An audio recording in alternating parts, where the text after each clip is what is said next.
resource. We don't give a damn about future generations. You know what economists do? They discount the value of coming generations because they assume, oh, well, there'll be inflation and technological progress. So, yeah, we've really screwed up the atmosphere with too much carbon, but by the time you guys have grown up, well, you know, it won't cost that much because of the inflation, really, and we'll have invented some kind of technology to take care of it. That, I think, is simply wrong, and it's something that we've got to overcome. It's the reason why I was so galvanized when I first heard about We Canada, because it is youth that has the greatest stake in what we do or do not do in the coming years. We need to develop, there are a number of things that we have to do to bring this runaway economic system under control. As Alexander mentioned, you know, the GDP is the measurement to indicate that politicians will turn somersaults trying to keep the GDP growing.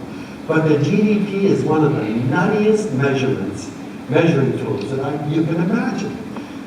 The GDP measures any transaction of money for goods and services. Doesn't matter why you're paying money, just any transaction is added to the GDP, never subtracts.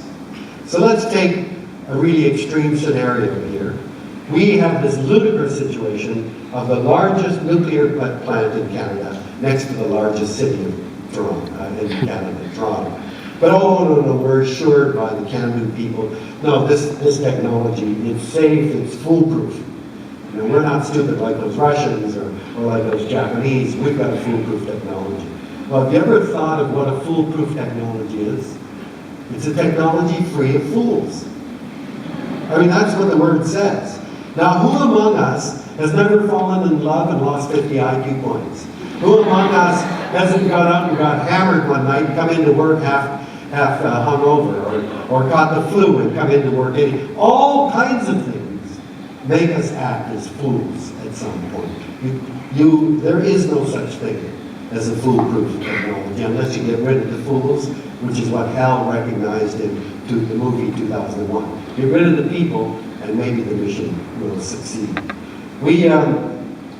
So let's suppose that these safe reactors in Darlington have an accident and vent a massive cloud of radioactivity that floats over the city of Toronto, and hundreds of people come down with radiation sickness. Well, you know, economists think that's great. You're going to need ambulances, you're going to need doctors and nurses, and no doubt hire a lot of lawyers. All of that adds to the GDP. And then if dozens of people begin to die of radiation poisoning, well, you need grave diggers and hearses and flowers and caskets. All of that adds to the GDP. And then if you say, okay, Darlington, you're going to have to clean up that mess. It's going to cost you billions of dollars. That goes on to the GDP as well. So what is obviously an ecological and social disaster by a GDP measurement, whoa, the GDP suddenly shot up a tremendous amount. What a nutty idea that this is what we're going to use as an indicator of well-being of anything. This has got to be, we need a new kind of indicator, what Peter Victor at York University calls a prosperity index, where prosperity isn't measured just in terms of dollars and cents. There are whole other aspects of what it is to be prosperous. We need to have a steady state economy. We can't have an economy that is endlessly growing. Nothing in a finite world can grow forever.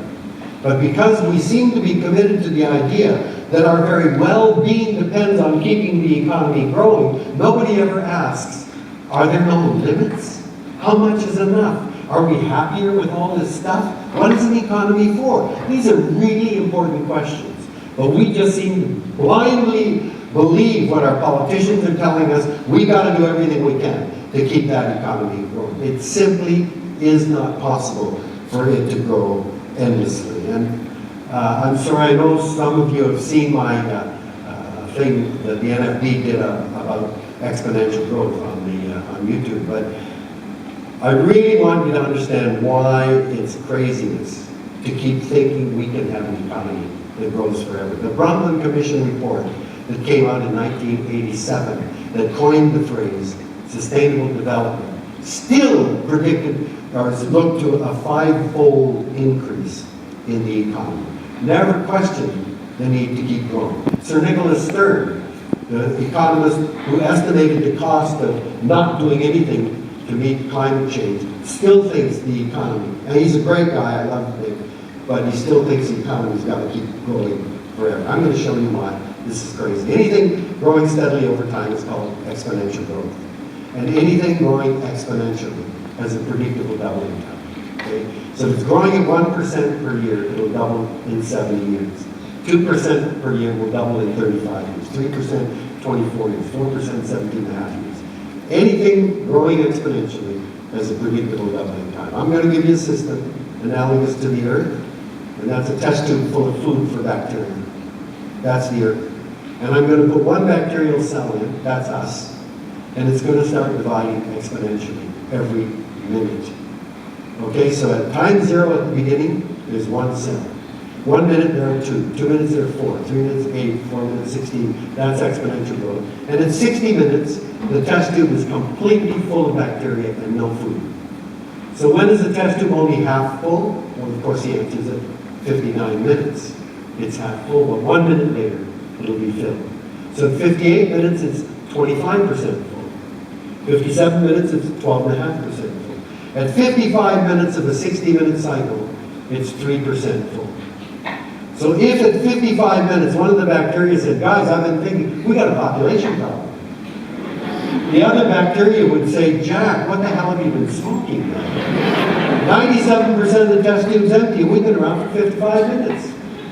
They'd be 5 minutes away from filling it, so bacteria know smarter than people. 59 minutes ago, oh my God, Jack was right. The hell are we going to do now?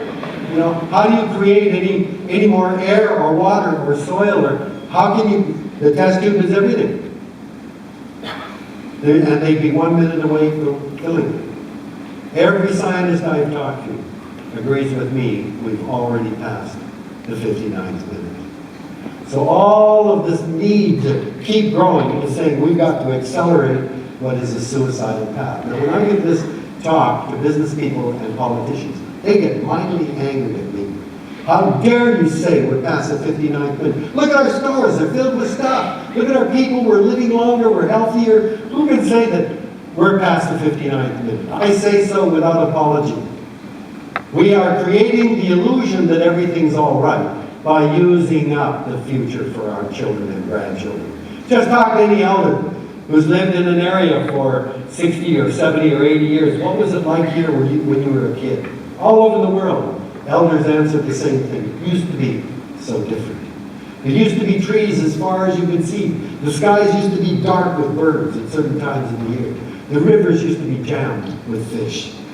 All over the world, our elders are a living record of enormous changes that have happened in the span of a single life. And we think that's progress, but we are using up the future for our children. So let me end with a couple of stories.